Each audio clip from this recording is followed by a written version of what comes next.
মই দি আসাম কাজিৰঙা ইউনিভাৰ্চিটিৰ পৰা বায়'টেকনলজি ডিপাৰ্টমেণ্টৰ পৰা মই 9.6 CGPA লৈ গোল্ড মেডেল সহকাৰে মই তাৰ পৰা মাষ্টাৰ্ছ পাছ কৰি উত্তীৰ্ণ হৈছোঁ। মোৰ এই সাফল্য কৃতিত্ব মই মোৰ ককা আইতা, মোৰ মা পাপা, ভাইটি, মামা মামী, মোৰ স্কুল কলেজৰ ছাৰ বাইদেউ সকলোকে মই এই কৃতিত্ব দিওঁ। মই সকলোৱে যেনেধৰণে পঢ়ে তেনেধৰণেই নৰ্মেলকৈ পঢ়িছিলোঁ, কষ্টও কৰিছিলোঁ। ভৱিষ্যতে মই ভাবিছোঁ ৰিচাৰ্চ লাইনত যাম বুলি, আৰু মই UPSC কাৰণে মই প্ৰিপেয়াৰ কৰিম ভাবি আছোঁ।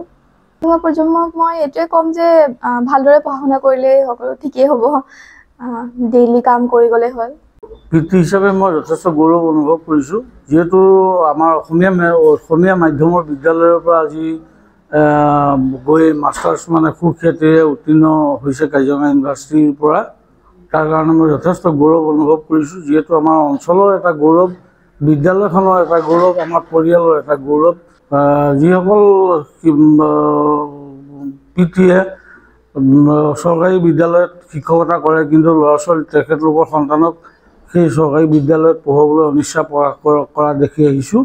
কিন্তু মই এইটো প্ৰথমৰ পৰাই পণ লৈছিলোঁ, যিহেতু মোৰ ল'ৰা ছোৱালী মোৰ নিজৰ বিদ্যালয়ত মই অধ্যয়ন কৰাম, আৰু সেই বিদ্যালয়ৰ পৰাই যাতে সুখ্যাতিৰে মই মোৰ নিজৰ গাইডত যাতে সুখ্যাতিৰে উত্তীৰ্ণ হৈ ওপৰ লেভেলত কিবা এটা ভাল মানুহ হ'বলৈ যাতে যত্ন কৰিব পাৰে, তাৰ কাৰণে মই নিজে পণ লৈছিলোঁ।